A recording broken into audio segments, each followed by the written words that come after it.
Hello everybody, today is September 9th, 2015, and if you've been reading the international news, you know that Queen Elizabeth II has become Great Britain's longest reigning monarch at 63 years and 7 months, beating the previous record set by her great-great-grandmother, Queen Victoria. But that's not where we're here. We need to talk about physics, specifically kinematics. But what is kinematics? Kinematics is the science of objects in motion, or better yet, a mathematical way of describing an object's motion. We all know a ball will move if it's pushed, but kinematics shows us why it moves and how fast it'll get there. Ever see a ball roll down a hill? Why does it roll down and not up? You might say it's gravity, right? But shouldn't gravity be pulling it into the ground and not pulling it along the surface? So obviously there are a lot of factors that we don't see in play when it comes to objects in motion. The list of factors we are going to worry about are gravity, normal, and force. Yes, friction is definitely a force that we need to take into account, but for simplicity's sake we will ignore it for the time being. So for our first example, we see a block sitting on a desk. Nothing is happening, right? Wrong. You see, gravity never stops. It's always pulling things toward the center of the Earth. So then the ball should be going through the desk, right? Well, there's actually another force at play, the normal force. The normal force is what we would call a reactionary force, meaning its value is always opposite and equal to the force applied directly against it. The normal force is the force of the surface holding the object up, so it'll always be perpendicular to the surface itself. And as I said before, it will always be equal to the force placed opposite of it. This is why humans don't go flying into the sky, because the forces are equal. And why we don't get burrowed into the ground, because the forces are equal.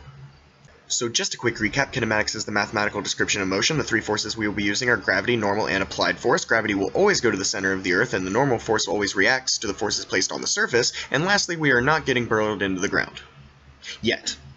Now back to your picture. Let's label these two forces. We label the normal force with an uppercase N and the gravity with an mg. But why mg? Well, this arrow is actually the object's weight, which is its mass multiplied by the gravitational force of the Earth. And if you're taking notes, Earth's gravitational pull is 9.8 meters per second and will always be this if you are doing a problem taking place on Earth.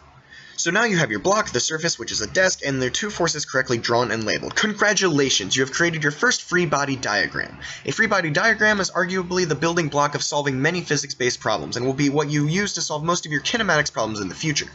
So we've covered two forces, let's talk about our third, the applied force. The applied force is simply an external force acting on an object usually seen as a push. Kid kicks a ball down the street, applied force. Gun shoots a bullet out of a barrel, applied force. Older brother pushes you down the stairs, a painful applied force. This force is labeled using a capital F with an APP in the subscript, or usually just an F. So how does this force work? Well, if someone pushes on a block constantly, then it will have constant force going in the direction the force was applied. And if friction didn't exist, the block would accelerate forever in that direction since there is no force opposing the applied force. Now that we have all the pieces, let's put them together and answer this question. How do you create a free body diagram?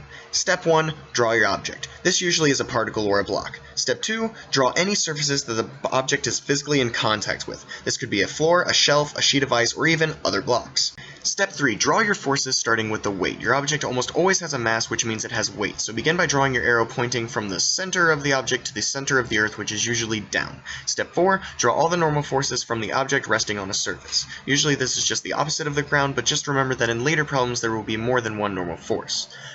Step 5. Draw any applied forces. If the problem states that something is applying a force to the object, draw the arrow coming out of the block towards the direction the applied force is going.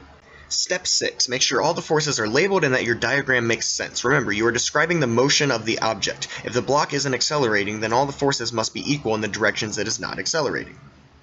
These are the basics on how to create a free body diagram for solving kinematics problems. This video is meant to be an overview and not a substitute for teaching, so please ask me any questions or concerns after the video is over. Kinematics is the description of how objects move and is a way of showing how the forces around it change its motion. I hope you understand a little of what kinematics is all about and are as excited as I am to start working on free body diagrams. Just remember your steps and you'll be just fine. See you in the classroom.